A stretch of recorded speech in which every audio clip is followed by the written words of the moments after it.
What's up? Blah, blah, blah. What's up, everybody? Donnell Taylor, a.k.a. Small Guy Promotions, here with What's Up, Omaha, and this week's wonderful guest, Nicole Miller Irvine, with Education First High School Exchange. How are you today? Doing well. Thanks for having me. Doing well. A cloudy Saturday. It seems like I saw someone say that it's like Seattle. I was talking about that earlier this week because every day it just seems like it's cloudy and rainy. I don't know what's going on, but yeah, that's fine. It's fine. It's still a good day. It's nice and cool. At my house, I was able to turn the air conditioner up so the airflow could come in. I opened the windows up. There you go. So, there you go. So yeah, another episode of What's Up Omaha. Always trying to bring you something different, something that you may not know about. I hadn't known about Education First before speaking with Nicole. She actually participated in our most recent expo back in June, and that's how we came into contact. Mm-hmm. So, can you tell the people what Education First Exchange is all about? Sure. So EF High School Exchange here is a non-for-profit organization, and what we do is we work to match families in our community interested in hosting international exchange students for a school year. We do have some students that will come for a half year. Mm-hmm. The majority of our students will come for the full 10 months of the school year. Okay.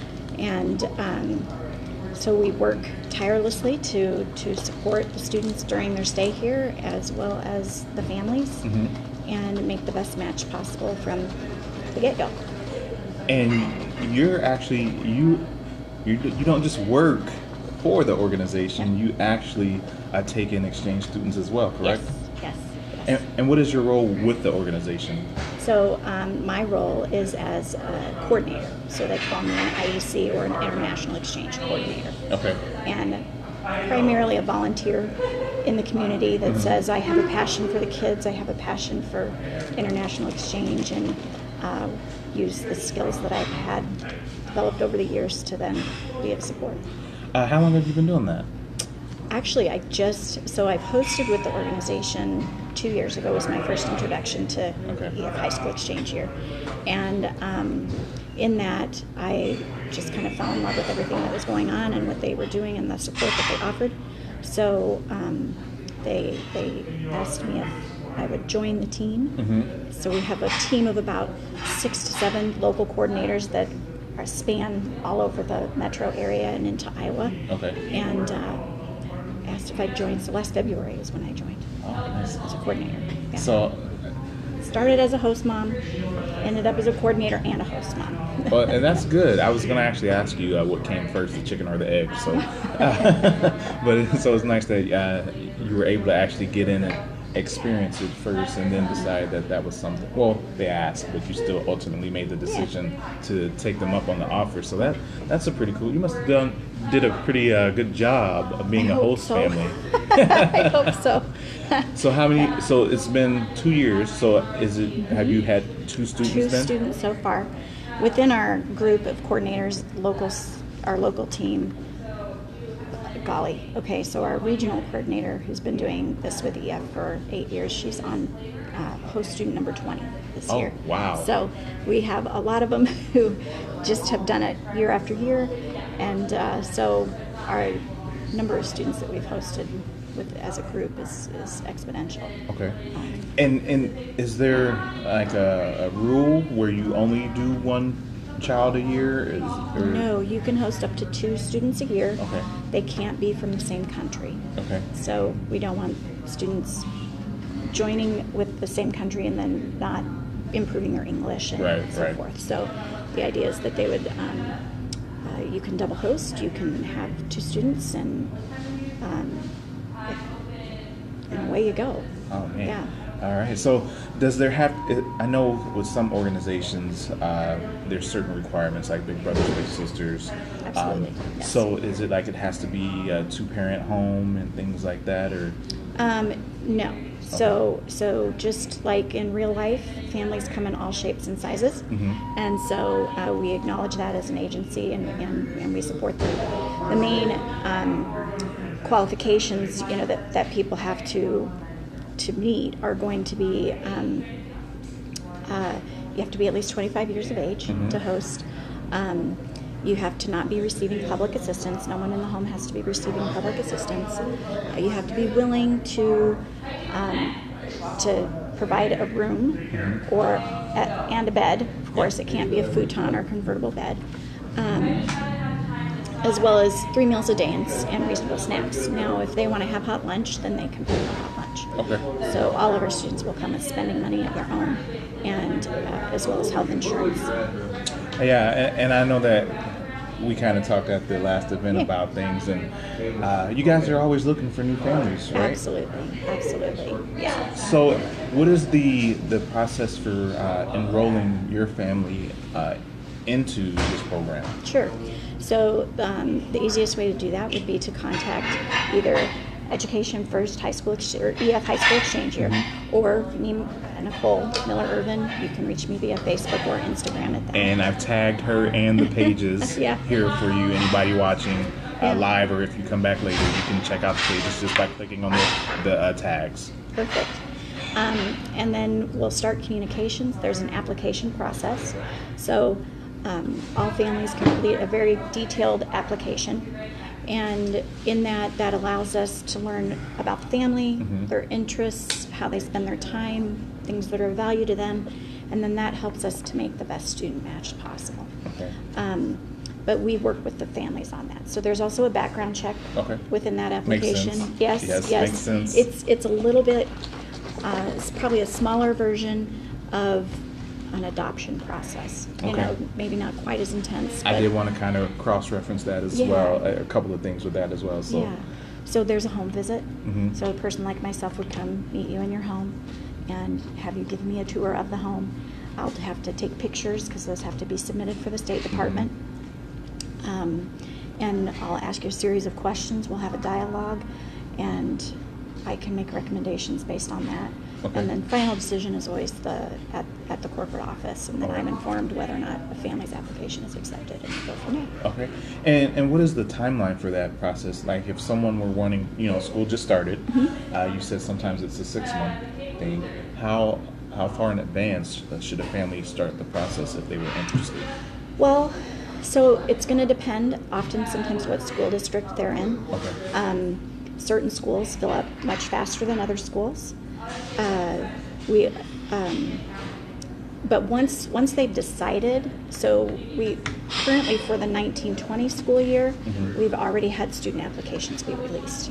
So we've got students internationally that are already saying, hey, I want to come to the U.S. 2019? Well, it would be 1920. It would be 19. Oh, 19 and 20. Yeah, 19 I was like, and 20. wait. Graduation year of 20. Okay. I was like, wait, we're in the 2000. Wait.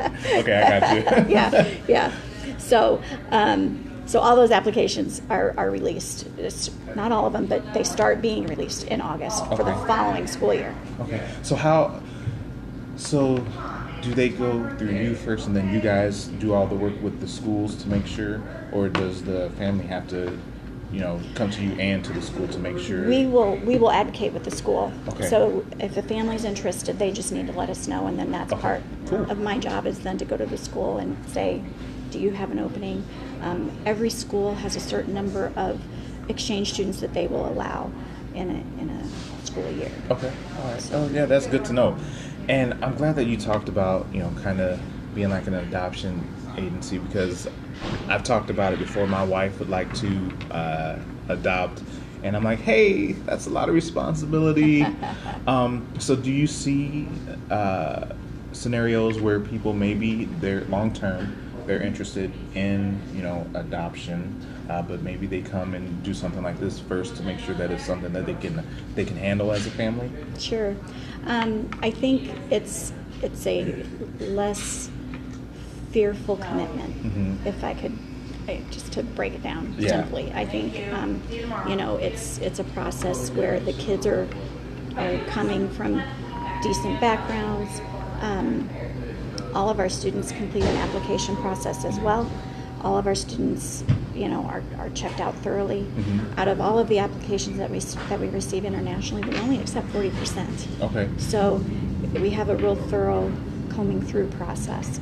Now these are teenagers, so you're going to get teenagers when they arrive, right? Yes. So expectations of something outside of that is not reasonable.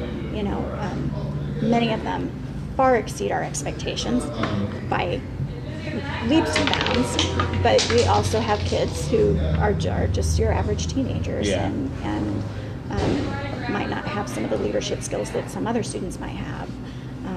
Just like our own kids, every kid's they're all different. individuals. Yep, Yes. they're individuals. Yes, yeah. So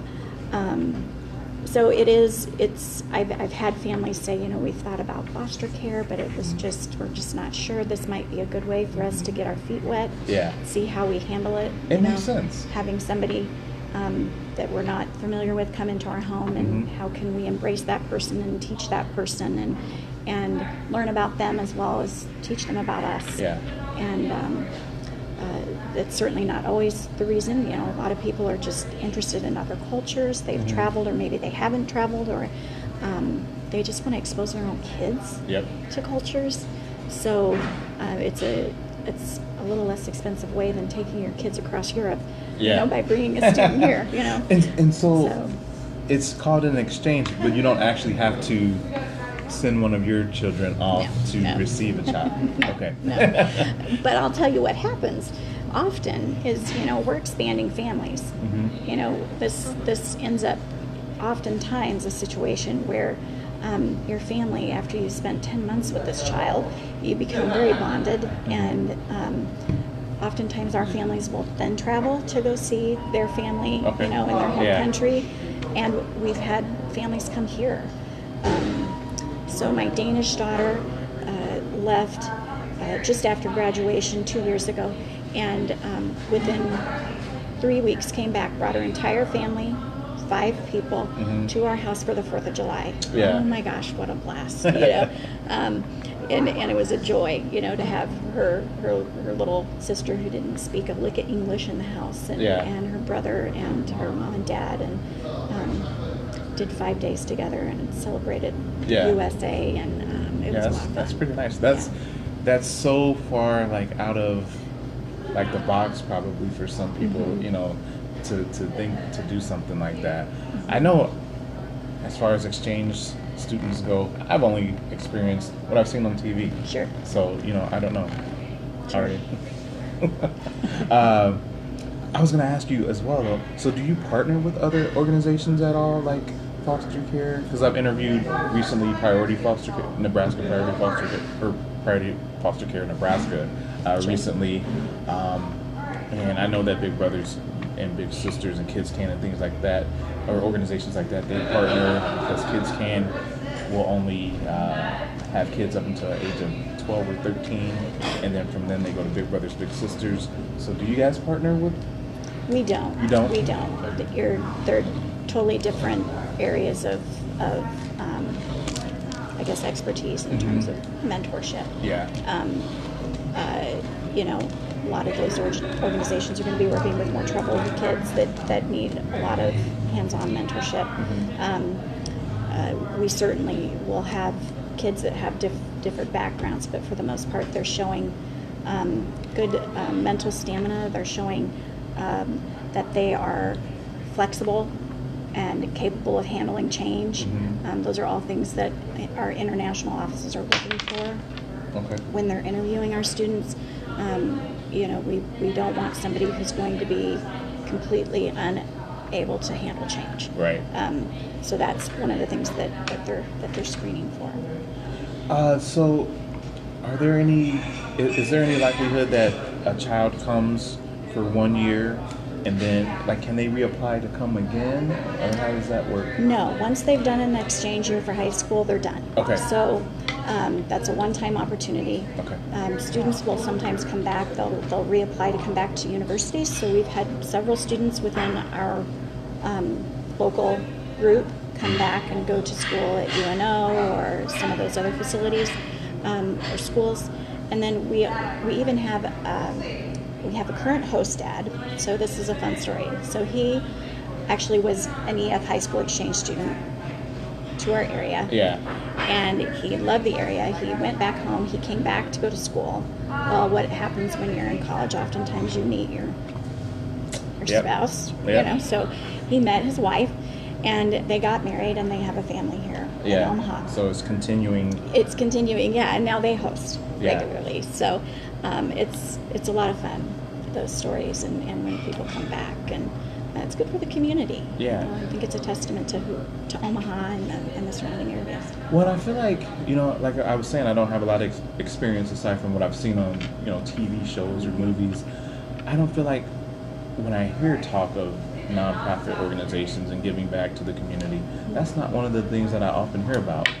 And I do remember in high school having a girl from Turkey, but I can't remember if she was part of that or not.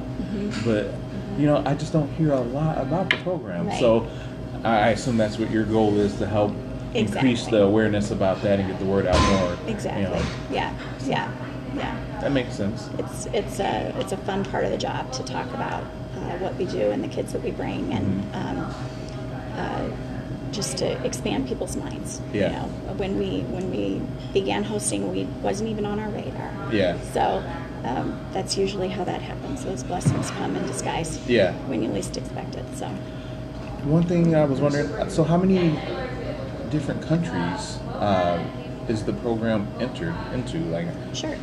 We've got over 13 countries across Europe and Asia. Okay. So up into the Scandinavian countries, and then down through, my host daughter this year is from Taiwan. Yeah. So they all across there, and we'll get some of the smaller countries that will cross the border and go into one of our offices in the larger cities. Okay. And so occasionally we get those unique applications from students too. So France, Spain, Italy. Yeah. Yeah. That's really cool because, oftentimes other countries, the people that live there, they learn their native, language, but they also might know a second or third or fourth. Not always English, but most of them do begin learning English at a much early age. And I've always been fascinated that we in the United States don't do that, or don't seem as like most of the time you hear about people taking Spanish or French. Yes. But it's not enough to actually. Right. Yeah, learn. Yeah, well, and they live so closely together that they can cross the border and travel all the time. So it's not uncommon to get a student that knows 3 or 4 languages just because they've traveled a great deal. Yeah. They don't road trip necessarily. Well, they do road trip, but it's not like a Great American road trip. It's a lot closer together. Yeah. So. I feel like we're just behind when it comes to that type of thing. Because I know we have Rosetta Stone. I've never used it. I don't know how effective it is.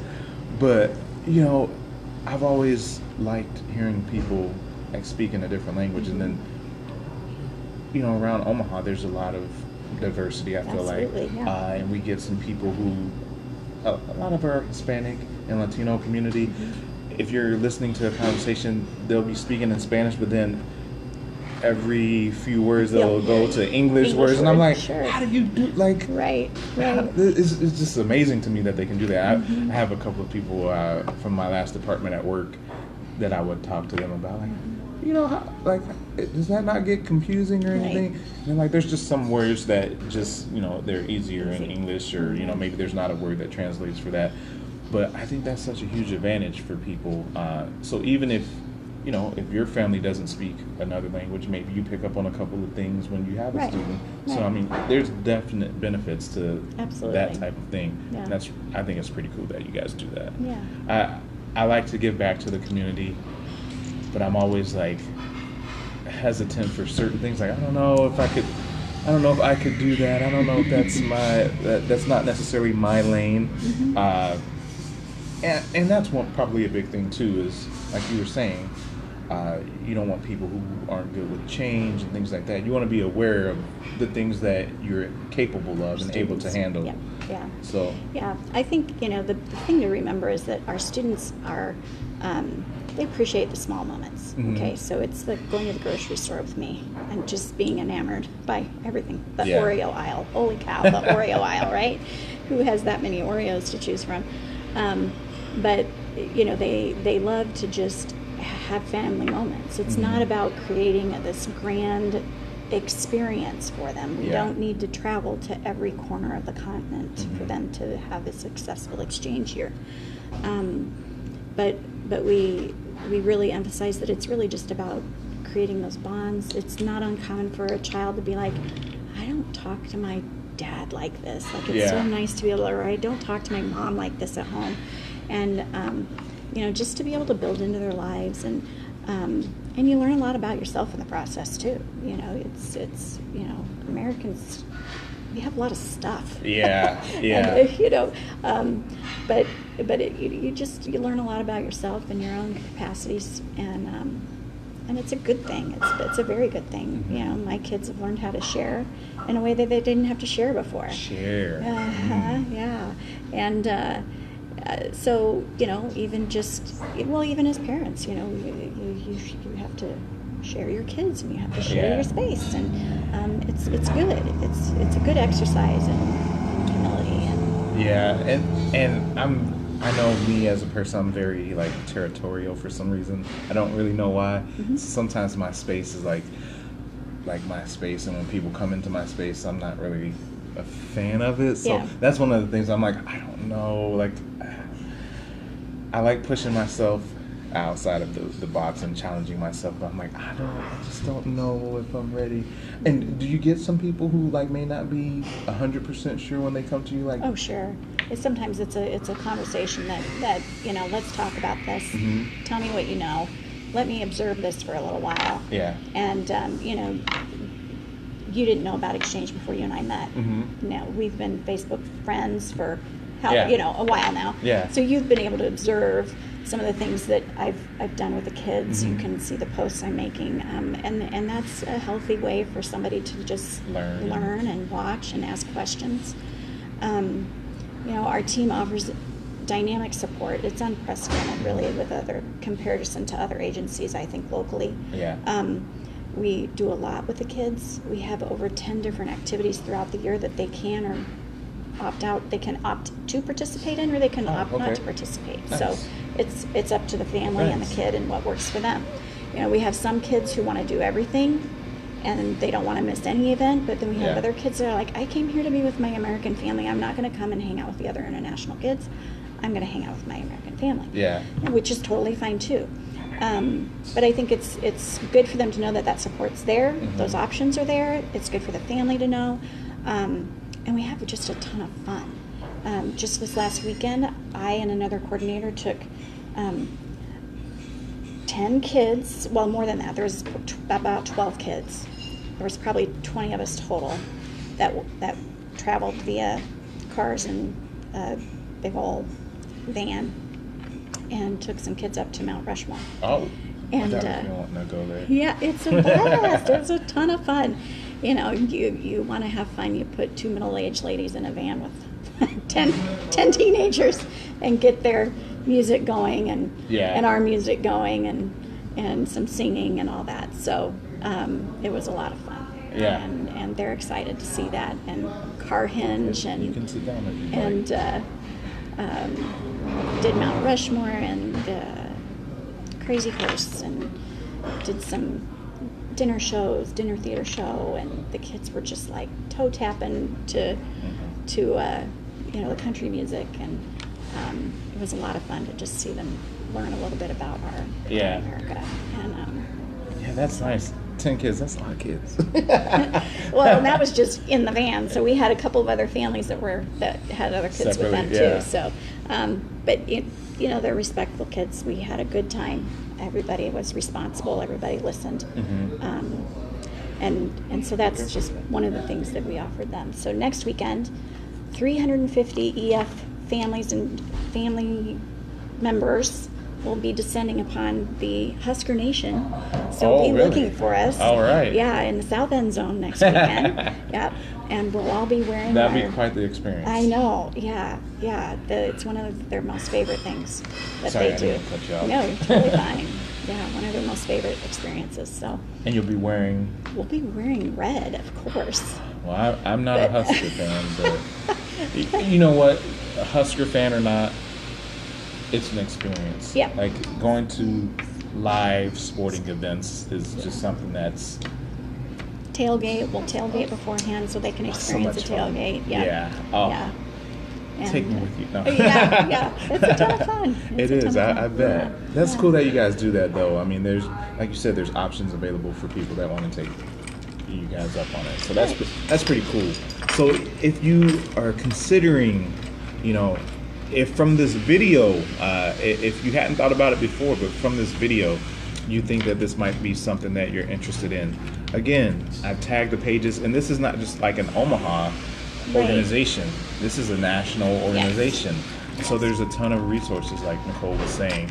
So reach out to Nicole, go to the pages and find out. There's tons of resources, and it's just about giving back, like she said, and experiencing different things. I mean, especially for someone who might be a traveler, they like to do that type of stuff. This would be a pretty cool thing for someone who is interested in going to different places to learn about different cultures. And what better way than to have someone at your house 24/7 for 6 or 10 months out of the year to learn. Yeah, it's a ton of fun. Oh, being cultured, getting more information. Because I think it's great too to know that, like, you only know what you know. You don't know what you don't know. Exactly.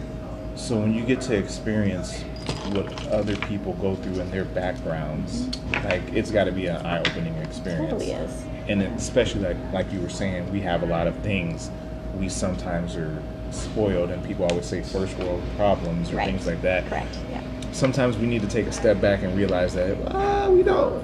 We have it pretty good. Yeah. We're okay. We're not. Yeah. It could be a lot worse, or and just maybe there's different things that are better here than there is in other countries, but they might have things that we may not have considered that are Absolutely. Yeah. One of the funnest things I learned was rather than having, we have ice cream trucks that travel our neighborhoods here. Mm-hmm. Well, in Denmark, they don't have ice cream trucks, they have fish trucks with fresh fish. Really? Yeah. And like, oh, wow, Well, it's funny, in my last department, we have one of our assistant managers, he's not from here. Mm-hmm. And then we have a guy who had recently come on, and he's like German, like he grew up, or I think he grew up, and he was born in Russia. Okay, sure. But then moved to Germany, and then he's moved to some other places in here. So he speaks a few different languages. So those guys are assistant managers from the Netherlands, and they can kind of relate, but they don't have air conditioning. Right, I know, we freeze people out here. Yes. Yeah, they don't need air conditioning at their place. They just open the windows. It's like always nice. Right. They don't have. No, we don't have air conditioners. Yeah. I'm like, what? Yeah. So it's so crazy. So I'm just like, that would be nice. So you save a lot of money then. I know, right? So there's we definitely educate the students on don't leave the windows open, don't open the windows, ask if the air conditioner's on. Because we don't need our bills going up, but just the small differences that are just fascinating to learn about and expose ourselves to, and our kids and our family, and so. And let me correct myself real quick. I think I said Netherlands. I meant Norway. He's Norwegian. Sure. So let me correct myself. But there's just so many different things that you probably never even think about until you. So you're just having a conversation around the dinner table with this. Take it for granted. I mean, it's what you're just used to, whatever it is. Yeah. So for sure. Well, is there anything else that you think people should know about the organization, or just about like exchange students programs in general? I would just say that all of our students are screened very well. All students are required to maintain a C average within our organization. Mm-hmm. They are not allowed to drink, smoke, do drugs, any of that. All of those are all violations that can result in them being sent home. So we hit those touch points hard with them. They know that. They sign contracts. Mm-hmm. So we just, do our best to make sure everybody has an encouraging experience and feel supported throughout the process. Yes. So there you have it, ladies and gentlemen. another way to give back. If you are community minded and you want to make sure that there's some kind of gift that you give back, like an invaluable gift, that would be something that you may want to consider in making a huge difference in the life of someone else. Again, they're always looking for new families, new host families. So contact Nicole or the organization. If you're not in Omaha and you happen to see this, go ahead and contact the organization for your local area. And me, I can also get them hooked up. Okay, yeah, great. There you go. Nationally, I can do that. Yep. And again, she's tagged here, and we'll make sure to share more information. Is there a website that you would refer people EF to? High School Exchange Year is our corporate, and they can just go there. And again, you can just go. A lot of people don't know about certain things, that when they're watching or they're on Facebook. So all you have to do is click the page that's tagged, and you can go to the About section of those pages and find out additional information about those pages. So that's it, ladies and gentlemen. Thank you so much for agreeing to be one of my guests. I think that's awesome. I'm loving this interview series. I hope you guys are as well. I hope that I'm introducing you to organizations and people that you may not know about. Of course, I have my daughter here. That's how we roll small guy promotions. But I hope that I'm helping spread the word about some of these organizations, and that you guys are feeling motivated to get out there and learn about these organizations and spread the word with your friends, because ultimately that is what the goal is, to raise awareness about these groups so we can all grow together. So that's what it is, guys. And before we go, I would like to say thank you to the Omaha Bakery for hosting us today. We got one of the peanut butter cinnamon rolls. If you've not had one of these, stop down to the Omaha Bakery, 72nd Street, just south of Dodge. It's a great place kind of over by the Nebraska Furniture Mart. Make sure to stop here. They have really great things, and not just baked goods. They have sandwiches and things like that. Soup. Yeah, soup, sandwiches, chips, all that. So come here for breakfast, lunch. They'll take care of you. Have a wonderful day. Thank you guys for tuning in. Please share this video if you can. I'll also have this uploaded to the Anchor app and the YouTube page in the next week or so you can share wherever you'd like to share to help us spread the word. We really appreciate it. Have a wonderful day. Smile, help someone else smile, laugh, and help someone else laugh. Bye. Yeah.